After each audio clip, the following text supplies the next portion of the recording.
Hi, everyone who is waiting in the waiting room. Thank you for being so prompt and on time and joining us today for our road mapping in 2020 discussion, how to prioritize projects using Bandlingo's platform. We're so excited to be kind of kicking off today with a lot of conversation about how best to formulate your ideas with your internal teams, bring those ideas to life in the Bandwingo platform, and work with our teams in the best way so we can always meet your timelines and expectations. So we have a lot of ground to cover today as people are kind of tuning in and logging on. Just gonna give a brief kind of overview about some things to look forward to, a few resources that you have at your disposal. If you're tuned into this webinar, you probably already follow us on LinkedIn and Facebook, but you can find Bandwingo on both of those channels and follow us for regular updates about webinars that we have coming up and other resources at your disposal, like blogs and case studies that we're publishing. We're really excited to kick off 2022. So if you're joining us and you're a current client, thank you so much for being part of our wonderful team. We consider you guys all our colleagues and our peers and are always learning and growing from the things that you bring to the table. So thank you for joining us. And if you're a prospect who's looking at making Bandlingo part of your solutions in 2022, we hope that you walk away from this with some really good ideas about what our platform does and how best to work with your teams to create really engaging passports that work in destinations of all shapes and sizes and with organizations like downtown business associations, beverage associations, and so much more. So lastly, before I introduce my wonderful co-hosts for this webinar, you can find this webinar recording. It will be emailed to you after the webinar. And then you can also find it on bandlingo.com in our resources section, where you can find all of our previously recorded webinars. There's also a really handy handout that Cody's going to talk about later on in the presentation, which you'll be able to find on bandlingo.com, but which will also be in the handout section of the webinar later on. We also encourage you to use the Q&A and chat features during this webinar, so don't be shy. Feel free to ask us anything that comes up as you listen to our presentation here. We're happy to answer questions from the audience at any time, so don't feel like you need to hold them until the end. And again, you can use that Q&A or the chat feature to have your question heard. So to kick things off, if you don't know me, I am Emily Harris. I'm the Director of Marketing Operations here at Bandwingo, and it's my pleasure to be joined today by Cody Chomiak, our VP of Industry Engagement, and Ashley McKenney, our Director of Client Success. We have some really cool ideas to share with you, some things that we're passionate about and we talk about often here. So we'll just jump right in. Our agenda today is kind of going to be split into a few main parts, different ways to prioritize your passes and how you can work internally with data or with your other team members to make sure that you're building a passport that works for the entire organization. We'll also be talking about ways to maintain or refresh current passports in 2022. So some ways that you can leverage your existing resources if you worked really hard in 2021 on projects and want to keep that momentum. And then we'll also be talking a little bit about considerations for pass building, different ways that you can approach building a passport to really maximize what you have going on seasonally with your other campaigns or even with your merchant partners. So with that, I'm going to kick things over to Cody to kind of get us started here. Cody, tell us a little bit about team alignment. Awesome. Thanks so much, Emily. This is, something that's close to my heart, but so important. when we look at our most successful passes, most successful clients, very often they actually started with a larger objective or organizational goal that they looked towards achieving versus just jumping straight towards a traditional pass program. So a couple of great examples, Kansas City, Kansas had an organizational goal of really promoting diversity as part of their more robust brand. And that's how they came up with the Taco Trail, to really help people to think about and see them in a different way. Visit Salt Lake went through an actual rebrand and had actually curated some artists, local artists, to paint murals throughout their destination, and then created a pass program around them. So I think first and foremost, it's really about just high level thinking. What is our organizational goals and objectives for the year? And then trying to brainstorm and think of some out of the box ideas that might be able to actualize those. And I think it kind of falls into that efficiency category, or the kind of 1x8. So in our shop, we always talk about, for every one piece of content, try to think about 8 different ways or 8 different channels to repurpose those pieces, and think about the organizational goals and objectives in a very similar or same fashion. You're wanting to achieve a particular goal, and how can we capture that and tackle that from multiple different angles. And don't stand alone. I think it's so important to really think cohesively about how you're going to roll these types of programs out. The Taco Trail from Kansas City, Kansas, that I mentioned, got into Forbes magazine because they had great relationships with their travel media, but they had alignment across the organization to really put consistent messaging out. So it got them some high level exposure and earned media, and really helped them succeed. We see mistakes happen often, and we certainly don't like to see those things happen, but we've had a lot of learnings with clients. Some of the challenges that we've found is when clients will work with us and they don't have the internal teams all aligned. So maybe they have somebody who works in stakeholder relations or partnership who's leading the program, but they don't have the same alignment or vision or support of the marketing team or the visitor services team, who are often the ones that are executing those pieces. It's really important that all the departments get together and really understand what the goal and objectives are, and the vision and the alignments, so that they can compete to win collectively. And then I think another common mistake we see is as it relates to how we define success. And in anything that we do, passes aside, really starting with the question, what does success look like, is so important.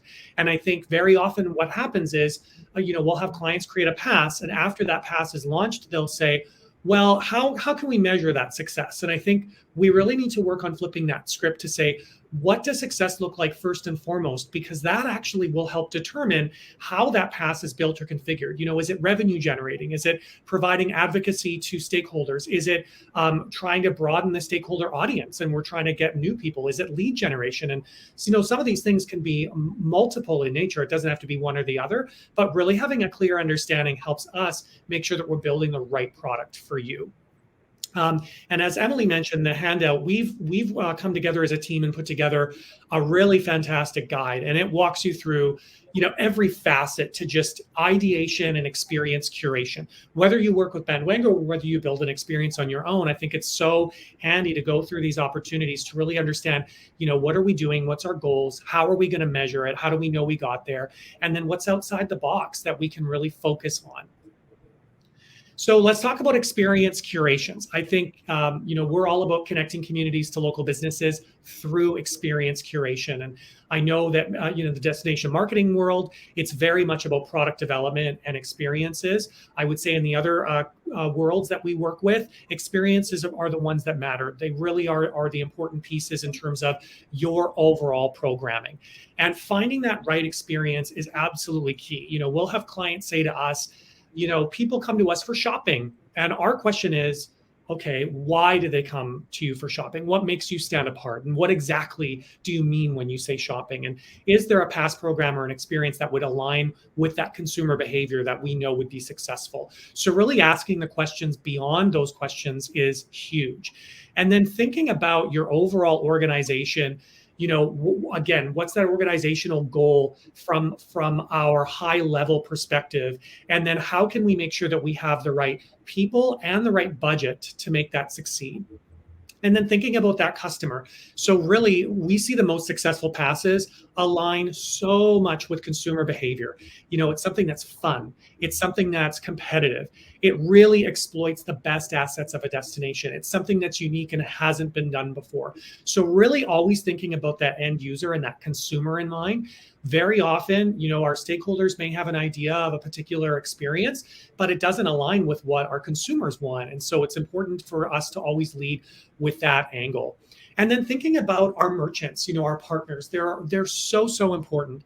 And how does your program provide value? We've had clients that have needed to expand their membership base. And so they've developed programs as a way to build advocacy and value to those prospects to convert them into members at a later date. We've also had folks that know that the members they want to use on a pass are small businesses. They maybe don't want to give a discount. They're time starved. They're understaffed. So they've created a pass program that augments and complements that and works on, higher yield visitors into that business. But it's so important to really think about the types of merchants that you're partnering with and then what matters to them. And then your broader stakeholders, I think this is, again, so important just as a general practice, filtering out the success metrics that matter to them. Bandwango has a really robust system of wide variety of first party data, bottom funnel metrics that are extremely important, but not all of your stakeholders are going to care about all of that data. And so it's important for you to understand what each stakeholder is wanting to look for, and then being able to serve up the most robust information so that you are perceived as an organization that provides leads to them, that's valuable, and that they want to work more with in the future. Cool. Thanks, Cody. Just a reminder to everybody tuning in, if you have questions about what Cody said or anything I'm about to say, you can always use that chat feature or the Q&A. The handout that Cody alluded to, again, is going to be available at the end of our presentation here so that you guys can download it and use it in your internal team brainstorms. But moving into kind of a different way to formulate a pass build. So Cody talked a lot about internal alignment, working with your organizational goals, and building a passport from those experiences or those internal conversations. I'm going to talk a little bit about a different track to building a passport. So on one hand, you may have a really clear organizational vision, or you get into a team brainstorm and you're immediately focused on the same goal and can build a passport from there. But in other cases, you may want to really look at what the data is telling you. And I always tell people, start with what's already working for you. You don't always have to start from scratch to build a really successful program. The one thing I tell clients a lot is look at your Google Analytics. What was the blog that performed best last year? Like Cody said, in that rule of, one idea to 8 pieces of content, and one of my favorite kind of sentiments from Brian Matson, which is you don't have to write 400 blogs every year. You just have to make sure that the 100 blogs you have are regularly updated. Some of our clients will bring this idea to us and they'll say, I really want to build this kind of passport. And I'll look in their Google Analytics and I'll say, man, you know what? That sounds like a cool idea, but I've noticed that your top performing blog is this neighborhood listicle things that people should do. And I'll hear back from clients a lot of times like, yeah, that's always our top performing blog. And there's such a clear, consumer desire for information about neighborhoods or kind of that listicle format. It's really likely that there's content on your website that could be repurposed into a passport that consumers are already looking at information for, and your website already has information about. We talk so much about linking strategy here at Bandwango, and it's much easier to start a passport when you have kind of that really popular content. Because if you have a listicle or a blog that always performs well and you build a passport that's based on that, all of a sudden now you've got a blog or a landing page that's directly pushing people to that passport moving forward. So take a look at what performed really well for you last year in terms of content, or what always performs well for you in terms of content, and think about how a passport could be built from that idea. You can also use the same tactic when it comes to social posts. So, obviously there's so much attention that goes into community building these days, on TikTok and Instagram and Facebook. What were your most interacted with social posts, and how can you use that momentum to build a passport? So much of the time, our clients have really innovative ideas for Instagram stories that, ask people the question, would you rather do this or would you rather do that? Use that information and build a passport from it. Take those polls and use the consumer sentiment of your audience to really build something that people are going to be engaged with. And then kind of the second vein of this, if you want to use something outside of your existing content that may be working, one thing that I recommend is taking a look at some of your year-end reporting. Everybody knows and loves the STR report. There's a few different ways that you can use that kind of report to build something really interesting. The first is to look at what the down periods are or were for you last year in terms of your hotel rooms. Maybe there's like a really clear shoulder season where you need to drive a lot of engagement. Or, conversely, there may be a period of time where you're really up in terms of hotel rooms. And if you're up in hotel room nights, there may be due to an event or festival or something happening in your destination. And you can ask yourself, how am I capturing the impact of those visitors in the destination beyond just hotel room nights? If there is an event or festival that always brings people into your hotel rooms every year, it may be that you can build a passport to supplement that or to activate the audience in a different way. So now you can capture their information and market to them moving forward year over year, so that maybe they come back to your destination beyond just when they're there for the event or festival. It's so important to think of Fandango as a lead generation tool in addition to kind of an experience curation tool.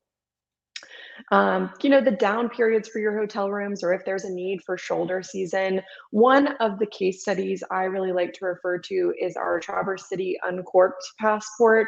The case study's on fandango.com right now, but they did a really good job of formulating an idea for their wine month in May. They wanted to drive people through the doors of wineries, but they also wanted to track how many people were booking hotel rooms from that. They have a really interesting way that they accomplish this, and they use Fandango to kind of formulate this idea of how could May become a time where not only are they driving real engagement for their winery partners, but they're also measuring their success in hotel room nights for maybe a season that wasn't as busy for them in terms of those hotel guests.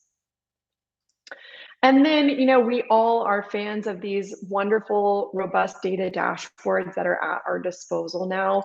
Things like Zartico, Symphony, Voyage can really help you understand where the gaps are in terms of who you're serving and what the consumer needs may be in your destination. So take a look at those dashboards or connect with those resources that you have. Maybe it's your ad network who keeps track of these things for you, or maybe it is a data dashboard like those that I mentioned, but there's always clear research that can kind of point you in the direction of what your needs are from a consumer's perspective. I always like to use kind of this example of Zartico realizing that one of their destinations, it was a beach destination, and they were seeing that a lot of people were clogging up the lines of the ferry. Month after month, they were seeing that people who were, regional or even from out of town were kind of riding this ferry just back and forth. And so one of the reasons why they thought that might be happening was because ferry rides are a really good place to see dolphins. And it's free to take the ferry. You can see a bunch of dolphins while you're on it. And so they thought, okay, if that's a really clear indication of a place where, sustainability, sustainable tourism is an issue because now they're keeping people from making their commutes home. How can we get people to places where they can see dolphins. And so Zardico kind of formulated this idea with this beach destination of, moving people to those other places where they can find dolphins in the area. And that use case really lends itself to a Bandwango passport, because now all of a sudden you've got a dolphin scavenger hunt and you're able to kind of track how people are moving to those other locations, and you're able to get them into places in your destination where maybe they wouldn't have gone otherwise. So just a few ideas there for you in terms of how you can go through your data to really evaluate where you can make the most impact with Bandwango passports.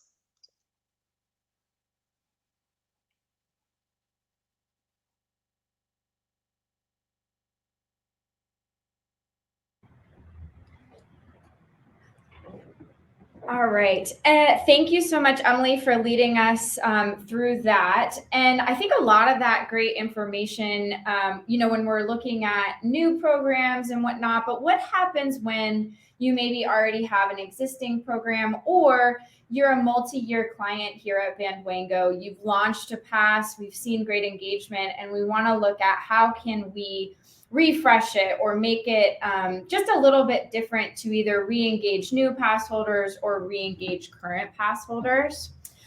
So I want to talk a little bit about the different, I guess, time frames or differences between passes that we look at from a strategic standpoint. So there are, different capabilities within our system where you could have a passport that someone signs up for it and they have a certain amount of time to use it, really on a rolling basis. So Emily could sign up for the pass in February. It's good until the next February. If I sign up for that same pass in April, it's good until that following April. We see this a lot with our savings passes, some of our gamified passes. I like to call these kind of always on. They're always available for sign up. And then when that person signs up for it or purchase it, then they're able to use it for that time, regardless of the date of their sign up. And then we have more kind of limited duration passes. And I say limited duration, you may think, oh, just for a weekend or just for a month, like a restaurant week promotion. But even if it's a year, so a Jan 1 to a December 31st, that has a solid end date and a solid start date where everybody can be using that pass for that same duration. So in that instance, that is what I would call kind of a limited duration. And when we're talking about refreshing passes, refreshing could mean just new merchant offers that are added to the pass on a rolling basis and available for anyone to use who has an active pass. It could mean changing prizes out year after year to continue to engage the same pass holders and then hopefully new pass holders each year. We see this with some of our Brew Trail passes where they become really a yearly activity, and maybe the prize is the same every year. It's a t-shirt, but it has a different design. And so the pass holders can be participating year after year, and they can be earning, that different design of a t-shirt, right? So I think when you guys are looking at, and even when you're looking at new programs or starting a pass with us, having that kind of long-term vision or consideration of a couple of different things. How long or when do we want somebody to be able to sign up for the pass? And then when do we want them to use it? And then a third aspect that I kind of have touched on is really, do we want someone to be able to use this pass more than once or complete the game more than once in the instance of a gamified check-in challenge? And I think through that, once we've made those decisions, not only can we set the pass up the best way to achieve those goals that you've set out, but it's also really helpful in creating a communication strategy with your customers. If it's a limited duration pass, then we can be sending them, monthly emails or monthly reminders. Hey, you have X amount of check-ins left, or hey, you have this amount of time until you can redeem your prize. Additionally, when there is a new version of the pass, you can be communicating with those pass holders and collecting new information. One of the most valuable data points that our system provides is that contact information, that billing zip code. And so one of the reasons why when we refresh a pass, a limited duration pass for the next season or the next campaign or initiative, we do have them re-sign up. And that's a lot of, that data integrity that we're able to capture year over year. All right. I think we're going to the next slide.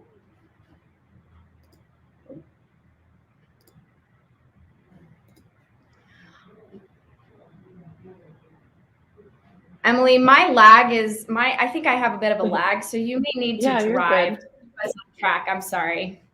You're fine. Perfect. All right, a few other considerations for pass building, specifically as it relates to merchant onboarding. One of the things, when we have a really robust strategy conversation with a new client and we're deciding on a new pass and there's just a myriad of different options, one of the questions that we really like to ask is, who do you have the best relationships with? All of our clients have varying levels of relationships with their stakeholders and their different types of businesses. And so, sometimes that lowest hanging fruit for creating a pass is who is that merchant group, business type, attraction type, subset that you really have as an organization the best relationship with. One of my favorite anecdotes that kind of speaks to this point is we launched a pass, our first pass with a new client. They wanted to do a brewery trail, check-in challenge with a prize. There was only 5 breweries in their destination, and we felt like that was a good pass to start with because we could get something built. There was only 5 merchants involved, and yet onboarding took a really, really long time. It was tough for the merchants to get back with us. It was, there was a lot of explanation and back and forth. And it's funny because after we launched that pass, the client actually said to us, hey, you know what? We might have not chosen the best. We had never really talked to our breweries before this initiative. We have much better relationships with our museums. We probably should have started with a museum focused pass or something like that.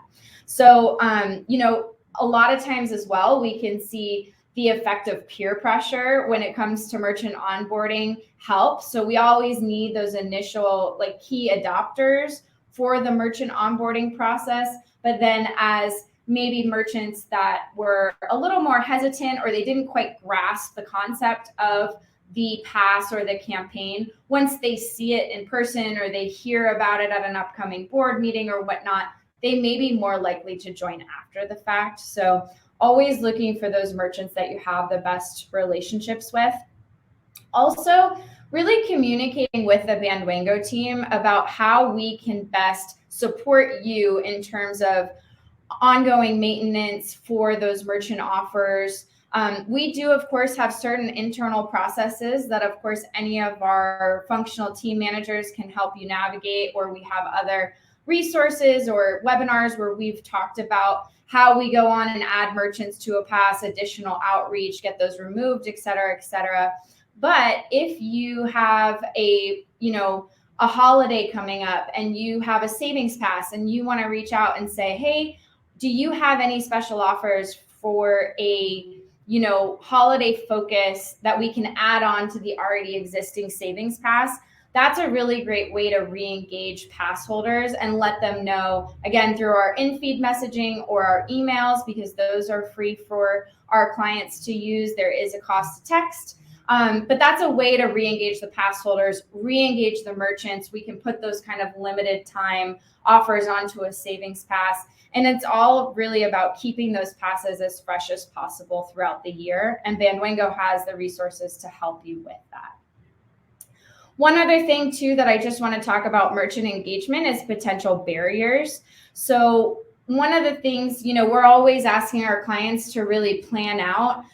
Launch date for us is really when you want someone to sign up for the pass, because we want them, when they sign up, to get the full pass and be amazed by all of the things that either they can check into or redeem or anything like that. And so sometimes when we start a pass too close to a merchant's busy season, for example, the holidays, you have to be talking to those merchants back in August, because if you try to talk to them in, October, late October, early November, they're so in the weeds with maybe their holiday operation or their event that they've already done all of their ticketing negotiations and whatnot earlier in the year. So understanding busy seasons, also language barriers. There may be opportunities where your staff, it could be for that pass, it's better for your team to onboard because there are some barriers to language, that you have specialists on your team that have relationships with these merchants. It could be a timing issue. So if it's a full pass full of bars, we kind of need to understand that so that we can be talking to those proprietors during their business hours, or finding a time that it's best to talk to that manager, when they're not in the throes of their daily operations. And two, something we've seen is, discount passes are great, especially with COVID or different times of year. Not everybody may be able to offer a discount. So what are some other pass types, or what are other incentives that we can ask for those merchants, or ways to include with those merchants? And as I said, your functional specialist team that you work with here at Bandwingo, whether that's success or services or our partnership outreach, we're really here to help guide you. We rely on you all because you're in the destination working with your stakeholders to kind of communicate some of those needs so that we can all make sure that the onboarding process is as successful as possible from the beginning. Ashley, we actually got a question from Erica Lindemann. Hi, Erica. She asked for non-paid passes.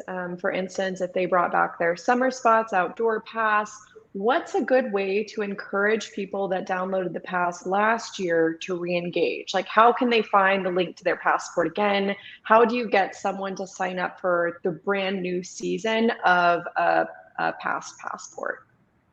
Yeah, that's a great question. So we have various reports in our system where you can access that pass holder information. The pass will most likely not be on the same exact link. Technologically, it's best for us to create a new version of the pass that someone signs up for again. I also mentioned, kind of that data integrity of really ensuring that the person who signs up for, say, year 2 really wants to, as opposed to just automatically opting in. We want to be really sensitive to that. So we can refresh that pass with new graphics, additional locations, new prizes, anything like those kind of ideas. And then in terms of communicating, we can absolutely use our messaging system built within the platform to let people know, hey, there is a new version of the pass. Here's the link to sign up. We also, in 2022, next year, which is quickly approaching, we are introducing within our new mobile pass design, hopefully sometime around the middle of 2022, in-pass shopping. And so this will allow us that there'll be a section within the pass where they can just say, yes, I want this new version, and they can confirm their information as opposed to re-entering it. So a lot of our new pass designs and a lot of our new functionalities are taking into consideration some of the pain points that we have seen with pass refreshes. You guys did so much great work in capturing that pass holder initially. We certainly want to preserve, the restrictions or the laws or anything like that, that we all want to be abiding by, but we also want to make it as easy as possible to keep them as an engaged pass holder, and as an engaged lead for your organization year over year. Yeah, great answer. Thanks, Ashley.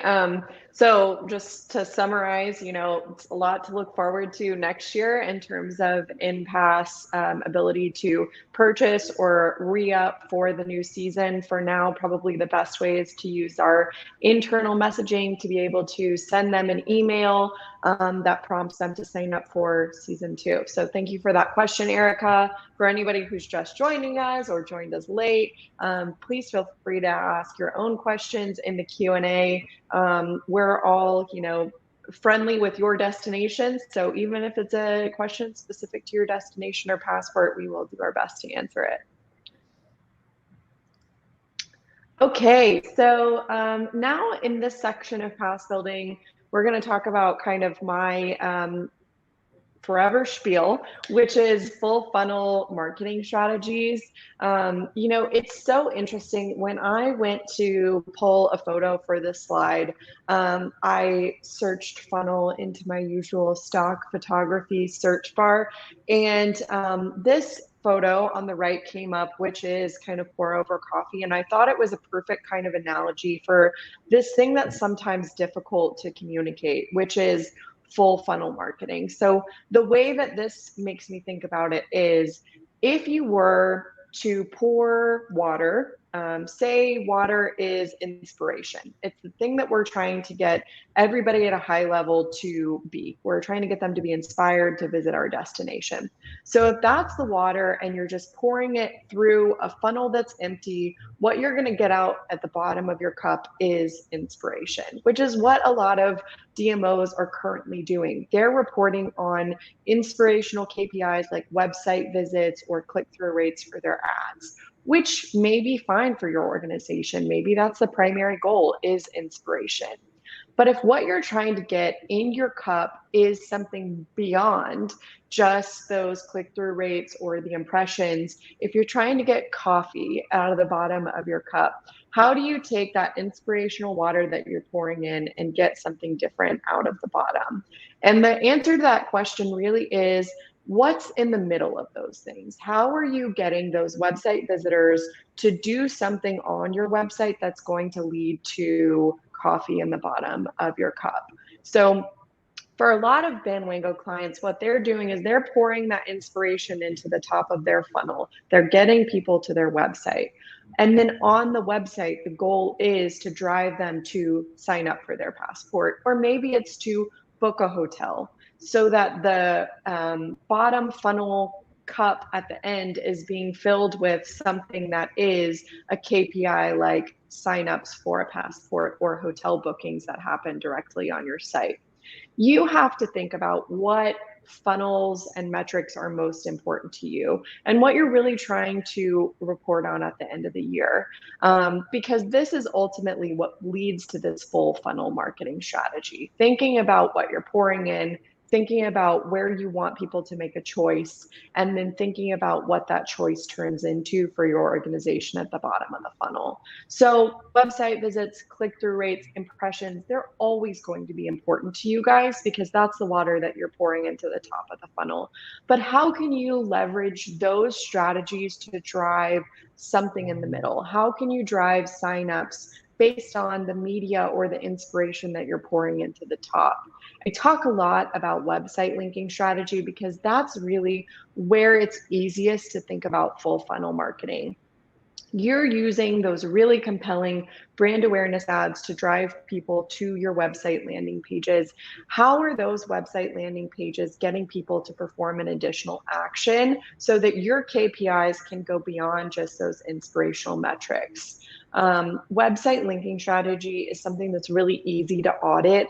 If you have a KPI on your website, like hotel bookings, e-newsletter signups, visitor guide requests, Banwango passport signups, make sure on your landing pages that there's really easy ways for people to find those things, and make sure that there are multiple landing pages that have that information accessible. People are going to find your website through all different ways, and they're going to use your website in all different ways. So don't feel like you're being too repetitive if there are multiple landing pages that have your passport information on them, or maybe have your visitor request form on them, because the goal is that you're bringing in those inspired people to perform an action on your site so that you can report on those bottom funnel metrics. Additionally, using your top funnel ads is something that I talk about a lot. Every single client that we have is placing top funnel brand awareness, inspirational ads with the goal of getting people to their website. But what not all of our clients are doing is using those retargeting impressions for something other than driving more website visits. think about your retargeting impressions as that filter, as that thing that's going to make coffee, right? Because those retargeting impressions are going to focus on those people who have already been to your website. They've already been inspired by your ads. So what are you going to have them do next? This is a tactic that I encourage a lot of our clients to use when it comes to driving passport signups. Use those retargeting impressions that are bundled with your ad buys to place ads that are focused on a passport so that you're retargeting those people who have been inspired and encouraging them to sign up for something on your site. This allows you to kind of unlock your media budgets. Think about planning your passports based on your seasonal campaigns. Cody is going to talk a little bit more about this in his next slide, but it's really important that you kind of think about the ways that you already spend your media and ways that passports can enhance those experiences. So say, for instance, every year you place media for a holiday campaign. And the goal of the holiday campaign is to get people to go see all of the Christmas lights in your destination. It's really easy to combine that media and those landing pages that you're driving people to with a passport that focuses on all the best places in your destination to see holiday lights. And now all of a sudden you do have a full funnel strategy because you're pouring in that inspiration, you're getting people to a landing page, and you're asking them to do something additional so that you can really get to that bottom funnel metric of check-ins, redemptions, or just signups for a passport. So something to think about when you think about full funnel marketing.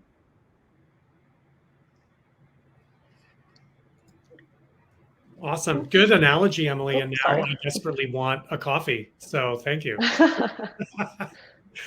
So seasonality, I think, is so important. And this is something that is a way to really plan out your content calendar, but also to freshen up existing past products.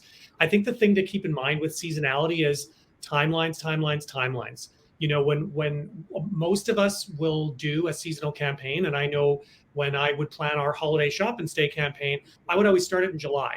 And it's very much the same way with our Bandwango Pass products. So when you're looking at those seasonalities, really always think about, when do we want this pass product in market? And then what are the steps that are going to take us to be able to actually execute on it? And as Ashley mentioned, when do we want people to actually start to sign up for the passport?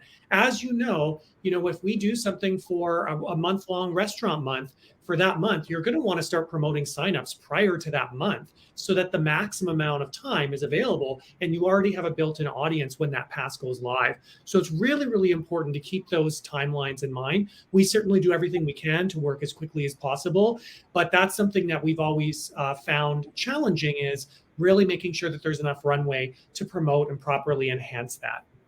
And then really utilizing seasonality to your advantage. And this I'm using seasonality in a very broad term. We have clients that, for example, have an ice cream trail, and for National Ice Cream Day, they work on doing a one-day promotion where you can go into one of the stops on the trail and get a free ice cream. So think about those opportunities that you can renew and refresh your content around that pass or program to re-engage existing pass holders, but also encourage new signups and new advantages along the way. In addition, there's a lot of different seasonal programs that you may not know that you've tapped into. So for example, like Halloween, is there something that you could be doing that is bringing all the Halloween experiences together in one particular pass or program?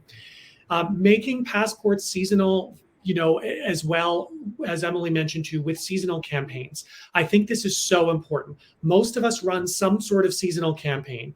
And by creating a pass or a program to fit within a particular seasonal campaign, you've automatically got a media budget attached to it. You already have your inspiration high-level metrics. So now with this pass program running at the same time as that overall promotion, you've got bottom funnel metrics to go with those top funnel metrics as a more cohesive and robust campaign. So I think there's a lot of opportunity and leeway to align versus create things that are evergreen, although that absolutely there is a time and a place for that. And then just some handy stats that we have in terms of the more popular times of year. This isn't certainly anything that's crazy new for people on the call today, but Usually the January, February time, that's the restaurant months when the restaurants are really struggling. Everybody's going on their Whole30 diet. We're trying to get them off and back into the restaurants. But you want to start planning that in October, as I mentioned. And then again, that main tourism season, May to September, typically the higher yield of broader tourism attraction passes, family-friendly passes, those you start building on in February. And then October to December, again, those Halloweens, it could be the fall harvest, it could be outdoor, it could be holiday shop and stay. You're looking at kind of the summer season to start on that. There's a great question from Sammy to the group here. Do you all recommend creating a gamified pass or a revenue generating pass during a typically slower time of year? And if the destination's trying to build out year-round engagement, would it behoove the destination to focus on a year-round experience, or should they focus on creating a new experience for that slower time of year?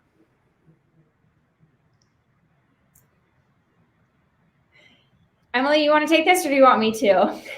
Why don't you take the first part of this question, because I feel like you would have a really great answer to this. Sammy, this is a great question and definitely multifaceted. So I think there's a few different considerations, and again, it kind of goes towards like the creation of the pass and then also the usage or the selling of the pass. If we're looking at creating kind of a revenue generating pass, and from the merchant onboarding perspective, and you're a pretty seasonal destination, for example, on maybe a northern destination that really sees a lot of their visitation during the summer months, yes, I would recommend, from a conceptualizing and a working on the pass and a building of the pass, working on it during those off times when those proprietors or their businesses are not in a busy season. But if you're looking at creating a pass to really incentivize visitation or engagement during a slow period, yes, that can also be a great utilization of our platform. Cody just mentioned a lot of the restaurant months are, in January and February, because you see a lot of engagement with holidays during the holiday months. People are gathering together and eating out and special occasions and whatnot. And then in January, everybody goes on a diet and they're on Whole30 and whatnot. So that is definitely a need period that we see for restaurants. We see a lot of passes created around those new need periods. And then, in terms of year-round engagement, I like to, if the pass is not, for example, holiday specific or really specific around a season, and it can be evergreen, I would recommend creating that kind of year-round or always available pass. And then probably what Emily is going to touch on is figuring out how to market it to different audiences based on the time of year. Is that where you were headed? Yeah, my my greatest hits. Yeah, Sammy, I think there's so many different ways that you can build a successful passport, and there's certainly not like a one size fits all. There are so many things that will work for one destination that may not necessarily work for another. But I think in general, what Ashley said, it is kind of a best practice for our team. Anytime we build an evergreen pass, we do talk about how can you differentiate the marketing of that evergreen pass from summer to fall to winter so that you are capturing new audiences. It's really difficult to inspire people with an existing passport if you're talking about it the same way every time. So when I was at Visit Houston, we would always refresh like the header image of our landing pages for our passes to focus on fall or holiday season. And there are so many different offers a lot of times in a more evergreen style pass that you can really afford to kind of spotlight certain offers. So for instance, if you are doing some kind of winter promotion and you've got a savings pass, there are probably local retail shops that are included in that savings pass, and maybe every winter you focus on those local shops or the discounts included in your savings pass that are shopping focused, because you can talk about how shopping locally is so important to your community. You can give people those discounts and encourage them to go in. And then maybe in the summer months, you focus more on your attractions that are included in that savings pass. So it's all about kind of communicating to your audience in the way that you want them to use the passport. It always behooves our clients, when they think about a fresh angle on a passport, and this goes for anything that's super niche, like a beer pass. There are really good ways to talk about beer passes in October versus in the summer months. It's all about that angle. You don't have to create a brand new pass for each season. You can find ways to make your pass more relevant each season with kind of different messaging. And this kind of goes into a question that Kate asked us. Hey, Kate, can we talk a little bit about all-inclusive or evergreen passes versus more niche passes? For example, how does a city pass that includes shopping, restaurants, attraction deals work versus just a beer pass, for example?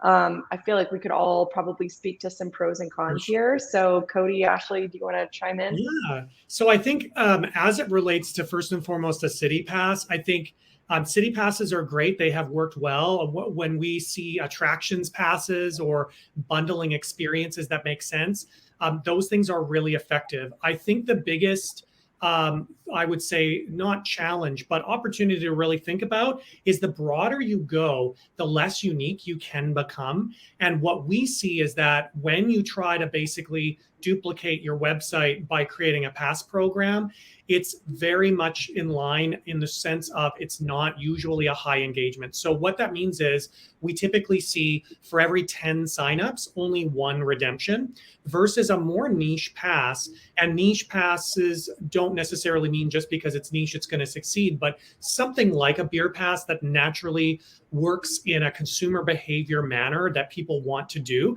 we see actually more of a one-to-one. So for every one sign up, we're going to see at least one redemption on that pass. So just always thinking about understanding, certainly we have a lot of different stakeholders. There are certainly different things that people do want to do, but it's really about understanding how can we package it and theme it in a way that makes the most sense and it's the most desirable and attractive for consumers to sign up to engage with. Yeah, I would absolutely echo Cody on that. And I would, again, really encourage you guys to take a look at that worksheet that we've put together. One of the, to kind of piggyback onto what Cody said about performance, I would also kind of liken it to a marketing campaign, right? So if you're looking to spread your net really wide, you're looking to represent a lot of different businesses, you also have to understand that the people that convert, they may convert, they may be interested, but to then go further down that funnel on redemption, if I'm in town for 3 days and one of those days I'm hanging out with my grandma, or I'm at a baby shower or something, maybe you're a big VFR market, if I get a pass delivered to me with 70 deals across, 6 different business industries or categories, how many of those deals and discounts am I really going to be redeeming during that time frame? On the other hand, though, a pass like that could be really great for showing a member benefit for your member businesses, or one of those kind of how do clients drive value from our platform. It could be political. A lot of what we hear is, hey, meeting planners love being able to offer deals and discounts when they're bringing in a group, whether they're really utilized or not. So it's understanding, outside of a strict KPI and redemption perspective, what you want to do. If you're then, to kind of go the other way, if you're doing a really targeted, focused marketing campaign on people who have self-selected as beer lovers, they're going to sign up for your pass and they're going to use it. So I think it's just about casting the net wide. Why would you want to do that? Versus really going after a niche target, servicing a niche level of your businesses, but also seeing a really high return in terms of data and whatnot. And you bring up a really good point, Ashley, as well, in terms of first-party lead gen. When you're building specifically niche pass and programs, it's a really, really great way to actually grow your first-party data audience, but already pre-segmented. So people who are signing up for a beer pass, inherently, they're into all things beer. And so there's an opportunity there. You already know that piece about them. If it's a more generalized pass, just like a general email form, you don't necessarily know what they're really in for. Are they in for deals and discounts? Do they have a family? Are they in, what types of things do they like to do? So that's another advantage of doing something that's a little bit more themed, is that you can actually start to grow those lists inherently. Modesto's done that really, really well with their Cannapass. That went into a whole new market, obviously, with the cannabis realm, but really you leverage that to build a completely separate audience that they can now start to really remarket with very targeted and specific content. Mm-hmm. And I actually, I had addressed this question at a conference that I spoke at once before, where it's a lot easier to market something that is niche and unique. So I always tell people, like, a dining passport. You might sign up for a dining passport if you're a foodie and you're visiting a destination and you're like, yeah, cool, I'm going to maybe go to 14 restaurants. Like, I'll check out all of these deals. But it's a lot easier as a marketer to say, Sacramento's got the best fried chicken, and we're going to show you exactly why you should think that with our fried chicken trail.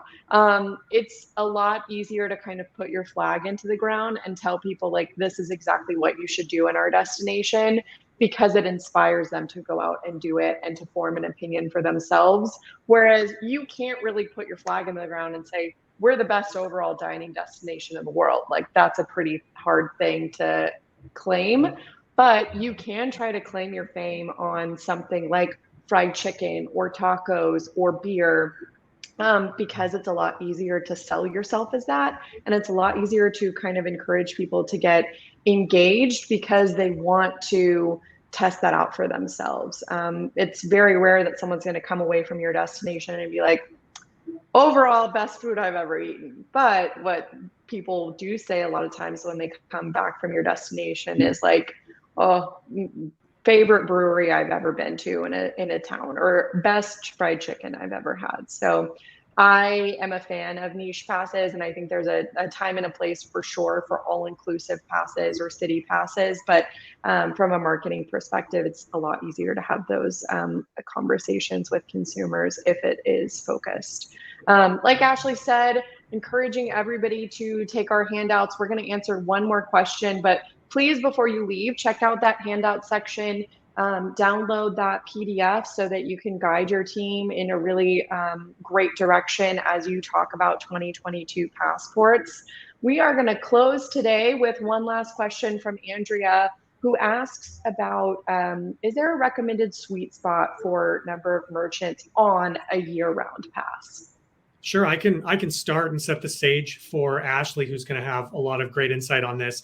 I would say yes, but it also depends. We work with a lot of different organizations. And so first and foremost, it depends on the type of area that you're covering. We work with some state organizations that have a lot of jurisdictions in different areas that are covered. It also depends on the type of pass, whether it is a more all-inclusive. And then it also depends on the actual cluster of experiences within your destination. For example, Kansas City has 50 taquerias on their taco trail. That may be a lot, but they've got them, and people have actually completed all of those spots on the trail. With that, I'll turn it over to Ashley to give us some more insight. Yeah, that's a great lead in, because it is always so just specific. So just for a kind of general numbers game, if you will, we always ask when we do an initial onboarding to cap the list to 200 merchants. Doesn't mean that we're going to get to 200, but we find that when we put that cap, we really get our clients putting together the best list for that specific pass. And then we have done a study recently when we do the onboarding, when our partnership outreach is working with the client and really spearheading the onboarding process through personalized phone call follow-up and emails. We have about a 60% success rate. And so keeping that in mind of, what is your target audience, and then, how many we think might actually sign up for the pass, at least on that first go around. I personally think a pass of about 30 to 40 is great.